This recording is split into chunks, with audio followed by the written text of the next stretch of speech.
당신은 무언가가 달라졌음을 느끼고 있다. 집안의 평화가 조금씩 사라지고 말다툼이 갑자기 생겨나며 겉보기에는 아무 일도 없어 보이는데도 당신의 마음은 늘 지쳐 있다. 이는 우연이 아니다. 하늘이 너무 늦기 전에 당신에게 경고하고 있는 것이다. 당신의 삶에 하나님이 보내지 않은 사람이 있다. 미소를 띠고 다가오지만 혼란과 낙담, 영적 공격에 보이지 않는 흔적을 남기고 가는 이가 있다. 그리고 당신은 선택받은 사람으로서 결정적인 지점에 서 있다. 이 신호를 무시한 채 계속 묶여 있을 것인지, 아니면 지금 눈을 뜨고 일어설 것인지. 이것은 단순한 영상이 아니다. 이것은 하나님의 부르심이다. 당신의 집은 단순한 주소가 아니라 영적 영토이기 때문이다. 오늘 하나님은 당신에게 맡기신 것을 지키고 보이지 않는 패턴을 끊고 조금씩 도둑맞아 온 영적 권위를 회복하라고 부르고 계신다. 끝까지 함께하라. 우리는 함께 기도하고 선언하며 원수가 사용하고 있는 모든 문을 닫을 것이다. 그리고 함께 선언할 것이다. 내 집은 예수님께 속한다. 그들은 부드러운 말과 사랑처럼 보이는 행동, 잠시 마음을 풀어주는 대화로 들어온다. 하지만 돌아가고 나면 당신 안에서 무언가가 흐트러진다. 마음이 무거워지고 생각이 요동치며 집은 아무리 정돈되어 있어도 갑자기 답답하게 느껴진다. 이는 우연이 아니다. 이것은 신호다. 하나님이 당신에게 보이지 않는 것을 분별하는 법을 가르치고 계신 것이다. 원수가 익숙한 얼굴과 잘 꾸민 미소 뒤에 숨겨놓은 것을 식별하라는 신호다. 하나님이 보내지 않았지만 당신이 가까이 두었던 사람들이 있다. 위험은 그들의 겉모습이 아니라 그들이 안에 무엇을 품고 있는지에 있다. 어떤 사람의 존재만으로도 집안의 영적 분위기가 바뀐다면 그것은 단순한 성격 문제가 아니라 원수가 당신의 평화를 훔치기 위해 찾은 접근 지점이다. 당신은 선택받은 사람으로서 늘 깨어 있어야 한다. 하나님의 사랑은 허용적이지 않다. 보호적이다. 하나님이 어떤 사람이 혼란의 문을 열고 있다는 것을 보여주실 때 그것은 그 사람을 미워하라는 뜻이 아니라 틈을 닫고 거룩한 것을 지키라는 뜻이다. 만약 특정한 사람이 올 때마다 혼란, 슬픔, 분열이 반복되어 왔다면 더 이상 무시하지 말라. 합리화하지도 말라. 하늘은 당신의 영 안에서 외치고 있다. 그 사람을 더는 들이지 마라. 교만 때문이 아니다. 목적 때문이다. 당신의 집은 거룩한 땅이다. 그곳에 발을 들이는 사람은 하나님이 함께 하시는 곳을 존중해야 한다. 당신은 침착하려 애쓴다. 깊이 숨을 들이쉬고 겉으로는 미소 짓는다. 하지만 마음속에서는 그 사람이 다가올 때마다 무언가가 외친다. 당신은 그동안 무시하고 축소하고 스스로에게 말해왔다. 그냥 내 기분 탓이야. 그냥 힘든 시기일 뿐이야. 그러나 하나님의 영은 겉모습을 넘어 보라고 부르고 계신다. 그 불편함은 편집증이 아니라 영적 분별이다. 그 사람이 집에 들어올 때마다 무언가가 흐트러진다. 갑자기 말다툼이 생기고 분위기가 무거워지며 잠이 사라지고 기도는 막히고 하나님과의 연결이 멀어진 것처럼 느껴진다. 이는 심리적인 것이 아니다. 영적인 것이다. 하늘은 더 큰 손상을 막기 위해 당신을 깨우고 있다. 원수는 큰 소리나 사슬로 들어오지 않는다. 평범함으로 들어온다. 믿을만해 보이는 모습에 숨어든다. 당신이 겉모습 때문에 경계를 내려놓는 순간 그는 피곤함과 혼란과 영적 냉담을 집안에 심는다. 그러므로 하나님은 열매를 보라고 가르치고 계신다. 모든 미소가 축복을 담고 있지 않다. 모든 존재가 평화를 가져오는 것은 아니다. 당신은 영적 수호자로 부름받았다. 이는 아무도 보지 못하는 것을 볼 용기에서 시작된다. 싸움은 육체나 혈육이 아니라 당신의 집에서 하늘의 분위기를 빼앗으려는 것들과의 전쟁이다. 파괴가 문을 두드릴 때까지 기다려서는 안 된다. 성령께서는 이미 보여주셨다. 이제 행동할 차례다. 당신은 이미 눈치챘다. 어떤 사람들은 다녀가기만 하면 평화의 바람이 함께 사라진다는 것을. 당신은 기운이 빠지고 기분이 변하고 생각이 무거워지며 논리적으로 설명할 수 없는 변화가 생긴다. 집안의 긴장감이 커지고 기도가 힘들어지고 가벼웠던 일들이 이제는 부담이 된다. 이것은 우연이 아니다. 영적인 것이다. 평화는 보이지 않는 온도계다. 이유 없이 사라질 때 하나님께 속하지 않은 무언가가 들어왔다는 신호다. 그리고 그 무언가는 종종 당신이 가까이 두도록 허용한 누군가와 함께 들어온다. 오래된 친구일 수도, 가까운 친척일 수도, 해가 없는 사람처럼 보이는 이일 수도 있다. 하지만 올 때마다 분쟁과 의심과 무거움을 심고 간다. 원수는 소리치거나 드러나는 방식으로만 일하는 것이 아니다. 그는 미묘하게 일한다. 분열을 일으키는 말투, 불안감을 심는 시선, 무해해 보이지만 대화 뒤에 남는 보이지 않는 독. 그리고 조금씩 당신의 집은 피난처가 아니라 전쟁터가 되어간다. 그래서 하나님은 당신을 파수꾼으로 세우고 계신다. 영적 침투를 정상으로 여기는 태도를 멈추라고. 당신의 민감함은 과한 것이 아니라 방어 도구다. 말로 설명할 수 없지만 느껴지는 그 감각은 성령이 끊어야 할 것을 보여주는 신호다. 하나님은 말씀하고 계신다. 이제 더 이상 신호를 무시해서는 안 된다. 내가 맡긴 영토를 지켜라. 당신은 이미 알아차렸다. 어떤 사람들은 좋은 의도로 오는 것 같지만 영적으로는 하나님의 불꽃을 약하게 만드는 어두운 바람과도 같다. 가장 위험한 것은 당신이 그것에 익숙해져 버렸다는 것이다. 그러나 잘 들어라. 원수는 위장을 잘한다. 성경은 사탄이 광명의 천사로 가장한다고 말한다. 이는 악이 종종 분명하게 드러나지 않는다는 뜻이다. 공감처럼 즐거움처럼 배려처럼 보이는 모습으로 온다. 그동안 당신의 영혼은 경계를 풀고 영적 감각은 둔해진다. 그렇게 그는 들어온다. 위로처럼 들리지만 의심을 심는 말, 친절해 보이지만 에너지를 소모시키는 행동, 우정처럼 보이지만 영적 집중을 흐리는 접근. 그는 단순히 당신의 집을 스쳐 지나가는 것이 아니라 자리 잡으려 한다. 그것을 위해 익숙한 얼굴, 의심하지 않는 목소리, 당신이 경계하지 않는 관계를 사용한다. 그러나 오늘 성령은 당신의 눈을 열고 계신다. 무해해 보였던 것이 사실은 당신의 영적 삶의 가장 큰 틈이 되어 있었다는 것을 보여주고 계신다. 사소해 보이는 인간관계가 당신의 평화와 분별력, 하나님과의 친밀함을 갉아먹고 있었다는 것을. 지금 댓글에 이렇게 쓰라. 7777. 나는 하나님의 보호를 내 집 위에 선택한다.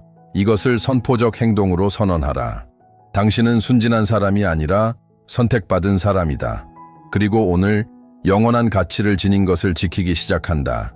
접근은 곧 영향력이다. 누군가가 당신의 집에 들어온다는 것은 그 사람이 당신의 분위기, 생각, 영혼에 영향을 미칠 수 있다는 뜻이다. 그래서 원수는 폭력으로 집을 무너뜨릴 필요가 없다. 허락만 받으면 된다. 우정, 습관, 괜찮겠지라는 태도로 포장된 작은 허용만으로도 충분하다. 그러나 하나님은 말씀하신다. 괜찮지 않다. 그리고 그 대가는 크다. 누가 당신의 귀에 말하느냐는 당신의 생각을 결정한다. 누가 당신의 땅을 밟느냐는 당신 집안의 영적 흐름을 바꾼다. 누가 당신의 비밀을 듣느냐는 그 사람이 중보자가 될 수도 혹은 지옥으로 향하는 다리가 될 수도 있다는 뜻이다. 모든가 안전한 것은 아니다. 모든 방문자가 평화를 가지고 오는 것도 아니다. 이해해야 한다. 원수는 소리 지르며 공격하는 자가 아니라 당신이 가까이 두었기 때문에 사용하기 쉬운 사람을 통해 일하기도 한다. 위험은 문 밖에 낯선 사람이 아니라 당신이 분별하지 못했던 가까운 사람이다. 그러면서 당신은 증상만 해결하려 애쓰지만 문제는 뿌리에 있다. 지나친 허용, 부족한 경계. 그러나 드러내시는 하나님은 해방하시는 하나님이기도 하다. 오늘 하나님은 당신에게 집 안에서 목소리와 존재를 재정렬하라고 부르고 계신다. 이것은 화내며 끊어내는 것이 아니다. 지혜로 지키는 것이다. 의심을 심고 죄를 정상화하고 믿음을 조롱하고 오래된 상처를 건드리는 사람이라면 더 이상 당신이 건축 중인 것에 자유롭게 접근할 수 없어야 한다. 당신은 애정으로 위장된 어둠의 영향력 아래 살도록 부름받은 존재가 아니다. 당신은 빛이다. 빛은 어둠과 타협하지 않는다. 하나님은 당신 안의 질문을 바꾸고 계신다. 이제 더 이상 이 사람이 좋은 사람인가? 또는 나에게 직접적으로 잘못한 게 있는가가 아니고 진짜 질문은 이것이다. 이 사람이 다녀가고 난 뒤 내 영혼에 어떤 변화가 일어나는가? 이것이 모든 것을 바꾼다. 진정한 분별은 호감이 아니라 영적 열매에 기초하기 때문이다. 그 사람이 들어오거나 가까이 다가올 때마다 당신 안에 무언가가 불안정해진다. 기도는 식고 생각은 흐려지고 집안의 분위기는 무거워진다. 그리고 아무리 당신이 합리화하고 정당화하고 다시 기회를 주려 해도 진실은 당신의 깊은 곳에서 계속 울린다. 그 존재는 더하는 것이 아니라 빼앗고 있다. 어느 순간 성령께서는 당신이 패턴을 알아보도록 가르치고 계신다. 분명 영적인 일인데도 모든 것을 자연스러운 일로 여기던 태도를 멈추라고 부르고 계신다. 당신이 열어서는 안 되었던 접근들이 있었고 오래전에 닫았어야 했던 문들이 있었다. 그러나 좋은 소식은 이것이다. 아직 늦지 않았다는 것이다. 지금이야말로 정직함과 용기를 가지고 당신 주변의 분위기를 누가 만들고 있는지 살펴야 할 때다. 경계를 조정하고 관계의 거리를 재정의하며 하나님의 영이 중심을 다시 차지하도록 초대해야 한다. 하늘의 평화는 하나님의 사람들이 변화해야 할 것을 회피할 때 머무르지 않는다. 지금 댓글에 쓰라. 나는 이 말씀을 받습니다. 그저 댓글이 아니라 이 순간을 기념하라. 오늘부터 당신은 누가 들어오고 누가 말하며 누가 머무르는지를 지켜볼 것이다. 하나님은 그분이 맡긴 영토를 지키는 자를 귀하게 여기신다. 겉으로는 모든 것이 멀쩡해 보인다. 벽은 깨끗하고 가구들은 정돈되어 있고 액자는 가지런하다. 그러나 그 안에서는 보이지 않는 전쟁이 계속되고 있다. 잠 못 이루는 밤들, 무언가 알 수 없는 무게가 공간을 누르는 날들. 그것이 단순한 스트레스나 피로가 아님을 당신은 알고 있다. 이는 영적 전쟁이다. 영토를 둘러싼 싸움이다. 당신의 집은 단순한 주소가 아니라 당신의 부르심이 뻗어 있는 자리다. 원수는 이를 안다.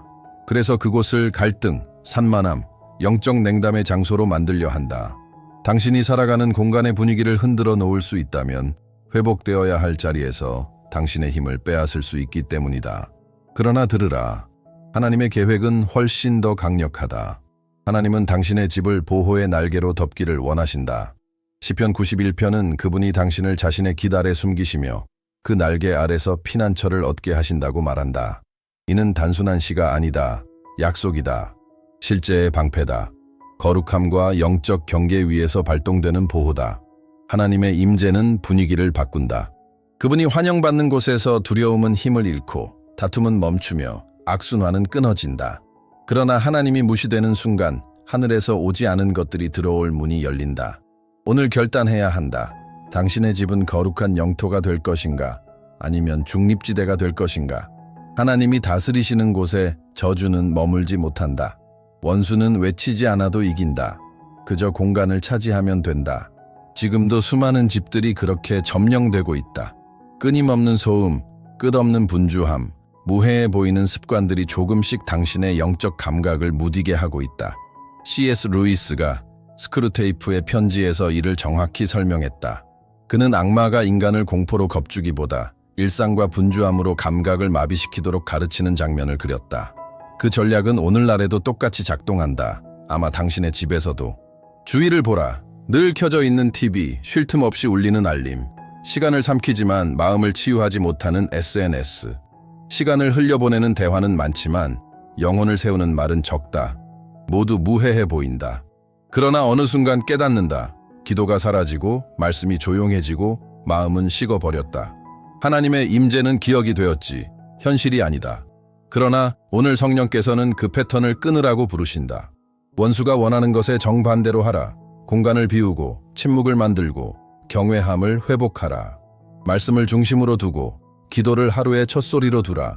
밤의 마지막 수단이 아니라. 지금 댓글에 쓰라.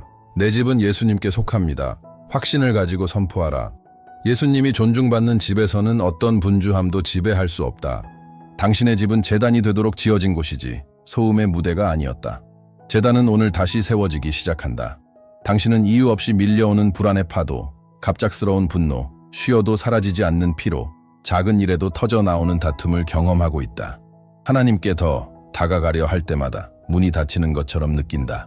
당신은 이를 논리로 설명하려 하지만 마음속 깊은 곳에서는 알고 있다. 이것은 감정의 문제가 아니라 보이지 않는 전쟁이다. 말씀은 분명하다. 우리의 싸움은 혈과 육이 아니라 악한 영들에 맞선 것이다. 진짜 싸움은 어려운 사람, 무심한 상사, 당신을 아프게 한 가족이 아니라 그 상황을 이용해 평안과 믿음과 집중을 빼앗으려는 영적 세력이다. 원수는 당신의 약점을 안다. 당신의 패턴을 연구한다. 기억, 저주 같은 말, 반복되는 유혹, 삶의 압박을 사용하여 당신을 소모시키고 하나님이 당신을 잊으셨다고 믿게 만든다. 그러나 하나님은 결코 당신을 잊지 않으셨다. 오히려 올바른 무기로 싸울 수 있도록 준비시키고 계신다. 당신은 무방비하지 않다. 하나님은 이미 당신에게 갑옷을 주셨다. 그것은 상징이 아니라 실제적인 영적 자세다. 진리의 허리띠, 의의 흉배, 평안의 신발, 믿음의 방패, 구원의 투구, 그리고 말씀의 검. 당신은 매 공격에 쓰러지도록 만들어진 존재가 아니라 저항하도록 무장된 존재다. 당신을 마비시키려는 것이 있는가? 그렇다면 그 반대편에는 반드시 탄생하려는 무엇인가 있다. 전쟁을 이해하는 사람은 증상에 휘둘리지 않고 영으로 싸우기 시작한다. 두려움은 설득력 있는 목소리로 속삭인다. 이 관계를 끊으면 외로워질 거라고, 재정에 순종하면 부족해질 거라고, 경계를 세우면 버려질 거라고, 믿음의 발걸음을 내디디면 넘어지고 망신당할 거라고.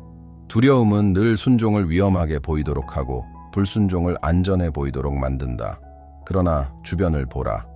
두려움이 만든 삶의 결과를. 끝나지 않는 불면, 반복되는 후회, 제자리 걸음의 믿음. 원수는 두려움을 목줄처럼 사용한다. 당신은 걷고 있지만 결코 앞으로 나아가지 못한다. 모든 것이 영적인 것 같지만 정작 순종은 하지 않는다. 하나님은 당신의 두려움을 무시하시지 않는다. 그러나 그분은 두려움과 타협하지도 않으신다. 이사야 41일 2분 말한다. 두려워하지 말라. 내가 너와 함께함이라. 아무 일도 일어나지 않기 때문이 아니라 폭풍 한가운데에서도 그분이 함께하시기 때문이다. 진짜 믿음은 떨림이 없는 것이 아니라 떨리면서도 앞으로 나아가는 것이다. C.S. 루이스는 자신을 마지못해 하나님께 끌려간 회심자라고 말했다.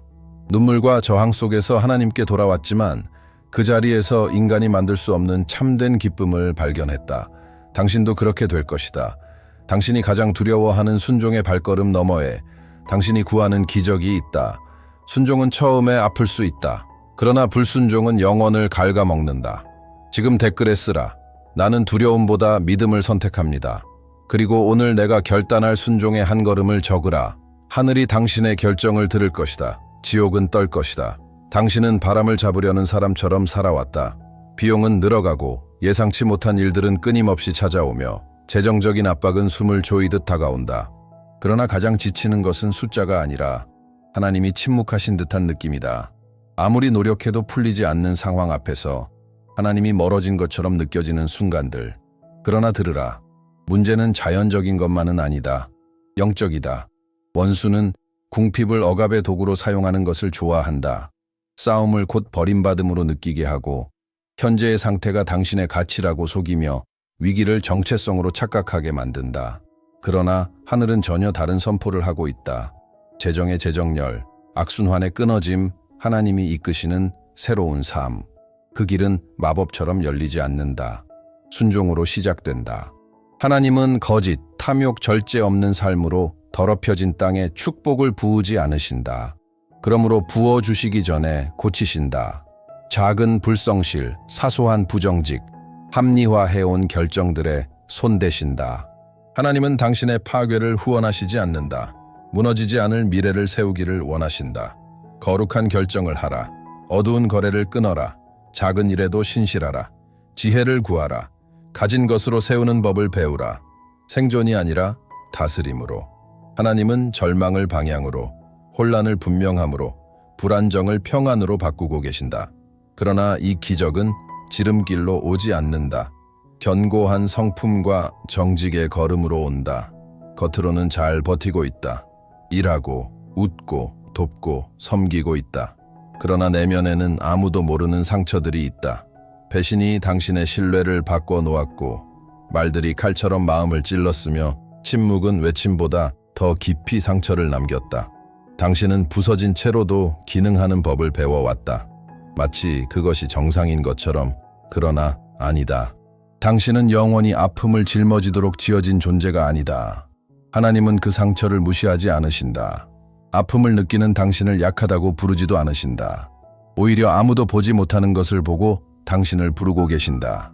시편 147:3은 하나님은 상심한 자를 고치시며 그들의 상처를 싸매신다 고 말한다. 이는 은유가 아니다. 약속이며 방향이며 실제의 치유다. 그러나 기억하라. 하나님의 치유는 당신이 더 이상 괜찮은 척하지 않을 때 시작된다. 때로는 순종이라는 아픈 행동을 요구한다. 당신을 상처 준 일을 용서하는 일. 정의롭지 않았기 때문이 아니라 미움이 당신을 죽이고 있기 때문이다. 어떤 경우에는 계속 상처를 건드리는 사람에게서 멀어져야 한다. 미소 짓는다 해도 몇몇은 이렇게 고백해야 한다. 나 괜찮지 않아. 이는 약함이 아니라 자유로 가는 첫 걸음이다. 아픔이 하나님 앞에 드러날 때 그 아픔은 더 이상 당신을 지배할 권리를 잃는다. 지금 댓글에 쓰라. 주님, 내 마음과 내 집을 치유하소서. 그리고 하나님이 만지시길 원하는 한 영역을 적으라. 모든 것을 설명할 필요는 없다. 그저 문을 열라. 하나님은 오래전부터 그 문을 두드리고 계셨다. 어느 순간 더 많은 영상, 더 많은 조언, 더 많은 감정은 충분하지 않다. 마음은 뜨겁고 진리는 영혼을 흔들지만 아무것도 바뀌지 않는다. 이유는 하나, 움직이지 않았기 때문이다. 느끼기만 하고 결단하지 않는 믿음은 감탄으로 끝나지 변화로 이어지지 않는다. 말씀은 분명하다. 행함이 없는 믿음은 죽은 것이다. 많은 이들이 그 지점에서 멈춘다. 하나님이 무엇을 말씀하시는지 알고 성령의 감동도 느끼지만 머뭇거린다. 미룬다. 익숙한 편안함을 값비싼 순종보다 택한다. 마치 어떤 여인처럼 그녀는 오랜 시간 하나님이 한 우정을 끊으라고 말씀하시는 것을 느꼈다. 그 사람이 올 때마다 집안 분위기는 얼어붙고 결혼은 흔들리고 자녀들까지 변했다. 그녀의 믿음은 점점 식어갔다. 하나님은 속삭이셨다. 그 문을 닫아라. 그러나 무례해 보일까 두려워 순종하지 못했다. 혼란의 세월이 흐르고 마침내 그녀는 순종했다. 사랑과 단호함으로 경계를 세웠다. 그리고 변화가 일어났다. 공기가 가벼워졌고 기도가 흘러가기 시작했다. 평안이 돌아왔다. 오래 묶여있던 것이 열리기 시작했다. 마법이 아니었다. 영적 결단의 열매였다. 당신 역시 그 자리로 부르심을 받고 있다. 믿음이 이론에서 현실로 옮겨지는 자리. 순종은 우정, 습관, 편안함을 요구할 수 있다. 그러나 불순종은 더 큰 것을 빼앗고 있다. 평안과 보호, 그리고 하나님이 당신에게 주려는 충만함. 더 이상 미루지 말라. 하늘은 당신의 예를 기다리고 있다.